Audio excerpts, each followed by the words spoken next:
Mga minamahal naming kaibigan, napapansin lang po natin na parami tayo ng parami na gustong matutunan ang katotohanan. Pero bago natin simulan ang programang ito, pakiclick muna ang subscribe button at huwag kalimutang i-like, i-share ang Facebook page natin sa Punto por Punto.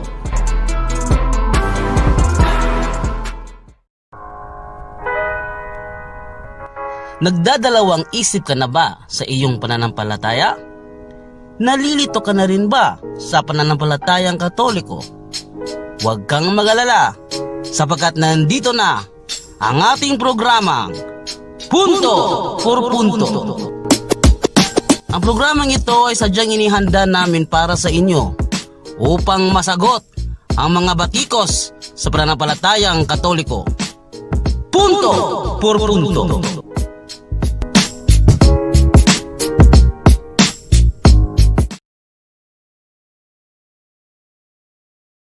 Ang araw mga kasama, mga kapatid, welcome sa ating episode 13 na po sa ating Punto por Punto, at ito po ang ating bigyang pansin ngayong araw na ito. Brother Jando. Father, nito naman po tayo sa ating bagong programa sa Punto por Punto, kung saan magtatanong na naman po ako patungkol sa aking mga napapanood sa YouTube.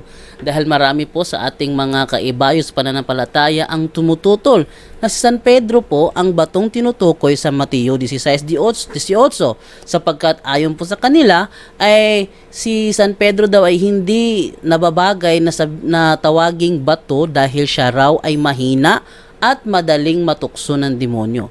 Ano po ang iyong masasabi po, Father, patungkol po dito? Maraming salamat po sa argumento galing sa ating mahal na kapatid. Atin itong dapat tunghayan, Brother Jando, kung totoo ba na si San Pedro ay naging bato din. Wala namang tutol, Brother Jando, na si Kristo ay cornerstone. So dito na lang tayo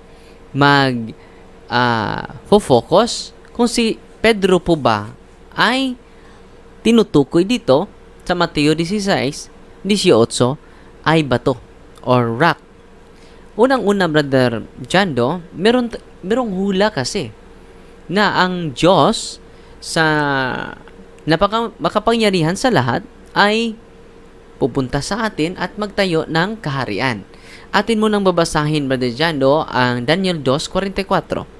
At sa mga kaarawan ng mga haring yaon ay maglalagay ang Diyos sa langit ng isang kaharian na hindi magigiba kailanman, o ang kapangyarihan man niya oy iiwan sa ibang bayan, kundi pagpuputol-putulin at lilipulin niya ang lahat na kahariang ito at yaoy lalagi magpakailanman.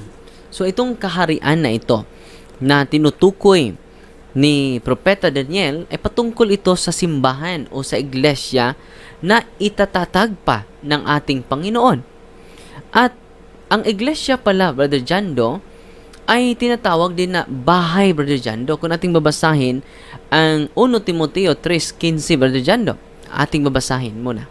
Upang kung hindi man ako makarating agad ay malaman mo kung ano ang dapat na maging ugali ng mga taong kabilang sa bahay ng Diyos na buhay, sa iglesia na haligi at saliga ng katotohanan. Ang talata sa 1 Timoteo 3:15 na ang iglesia pala ay tinatawag din na bahay ng Diyos. Ito po ang katuparan sa hula sa Daniel 2:44 po. At kung ang tao pala na matalino, kapag magtayo siya ng bahay, ay saan po ba niya itatayo, Brother Jando? Atin mo nang babasahin, Brother Jando, ang Matthew chapter 7 verses 24 to 25. Kaya't ang bawat dumirinig ng aking mga salitang ito ay ginaganap, ay matutulad sa isang taong matalino na itinayo ang kanyang bahay sa ibabaw ng bato. Sino po ba ang magtatayo, Brother Jando? Isang Yung taong matalino. So kapag ang isang taong matalino magtayo ng bahay, saan niya itatayo, Brother Jando? Sa ibabaw ng bato. Sa ibabaw ng bato. Dahil kung merong taong matalino, lalong-lalo na ang Diyos. At ang bahay ng Diyos, ang iglesia na itinatayo ng ating Panginoong Hesukristo, Brother Jando, ay dapat itatag niya ito ibabaw din sa bato. Dahil kapag hindi niya itinatayo sa ibabaw ng bato, anong tawag niya sa taong iyon, Brother Jando? Ating mabasahin sa Mateo 7:26. Ang bawat nakikinig ng aking salita ngunit hindi naman nagsasagawa ng mga aral na ito ay maitutulad naman sa isang taong hangal na nagtayo ng kanyang bahay sa may buhanginan. So, hindi matibay, Brother Jando.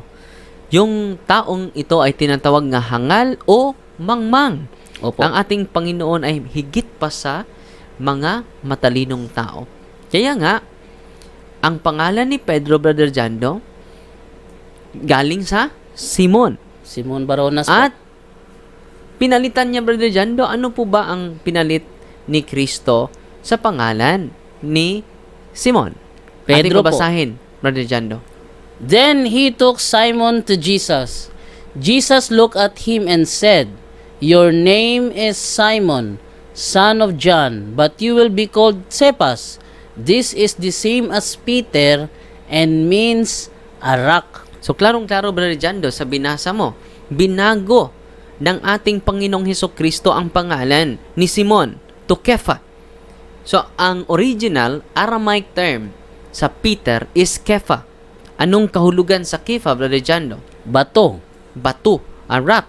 So, kaya nga, sa Mateo 16:18, ito na po ang pagtatag ni Kristo sa kanyang bahay na tinuturing natin na iglesia na tinatag ng ating Panginoong Hesukristo. Ating mabasahin, Brother Jando, Mateo 16:18. And so I tell you, Peter, you are a rock, and on this rock foundation I will build my church, and not even death will ever be able to overcome it. So, klarong-klaro, Brother Jando, na itinatag ni Kristo ang kanyang iglesia sa ibabaw ng bato. At itong batong ito ay si Pedro. Kaya nga, tinatawag siyang Kepha. So, ano ang kahulugan ng Kepha? Kaya pala, binago ni Kristo ang pangalan ni Simon na tinatawag na Pedro or Kepha.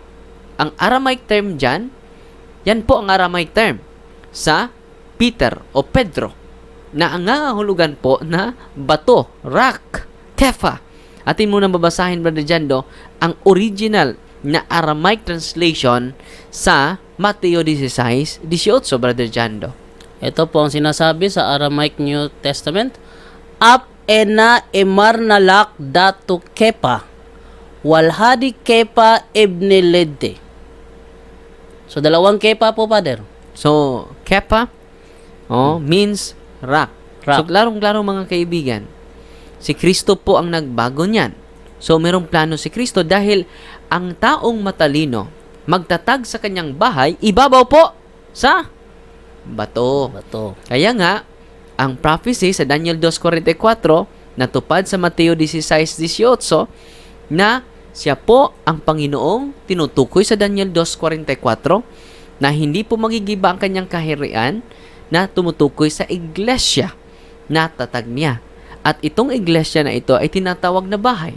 Kaya pala, sa pagtatag ni Kristo, nito ay itinatag niya ito sa ibabaw ng bato dahil po siya ay matalino. Hindi siya hangal, hindi siya mangmang. Kaya nga, ang simbahan hanggang ngayon, hindi nagigiba, hindi natitinag. Dahil yan po ang sinasabi niya. Matthew 16:18, and so I tell you, Peter, you are a rock, and on this rock foundation, I will build my church, and not even death will ever be able to overcome it. So, klarong-klaro mga kaibigan.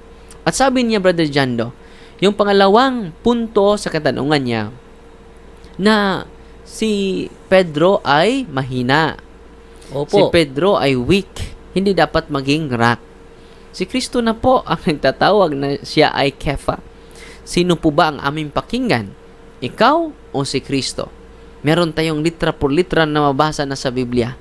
So kapatid, atin ang sundan si Kristo, hindi ang ating gusto. Dahil si Kristo na po ang nalangin para kay Pedro. Ating babasahin, Brother Jando, ang Luke chapter 22, 31 to 32. Ito po ang nakasulat. Simon, Simon, hiniling ni Satanas na subukin kayo tulad sa pag-aalis ng ipa sa mga trigo. Subalit idinalangin kita upang wag manghina ang iyong pananampalataya. At kapag nagbalik loob ka na, patatagin mo ang iyong mga kapatid. Sino ang nagdasal, Brother Jando? Si Kristo po mismo ang nagdasal. At kung si Kristo ang magdasal, ay sure Brother Jando, na ang ating Diyos, ang ating Ama, ay makikinig sa Kanya. Kung si Kristo, Brother Jando, ay naniniwala ni Pedro, binigyan siya ng susi sa kapangyarihan, sa langit at sa lupa. Kung si Kristo ay naniniwala kay Pedro, bakit wala kayong tiwala ni Pedro? Mga kaibigan, yun po ang punto por punto na ating sagot sa kanilang mga katanungan. Si Pedro po ang bato. At si Kristo na po ang nagsasabi niyan. Totoo na si Pedro ay mahina, pero si Kristo na po ang nanalangin sa kanya. Luke chapter 22:31-32. Yan po ang ating punto por punto ngayong araw na to. Magandang araw at God bless us all. Amen! Maraming salamat sa pagtangkilik ninyo sa ating programang Punto por Punto. Hanggang sa susunod, maraming salamat po.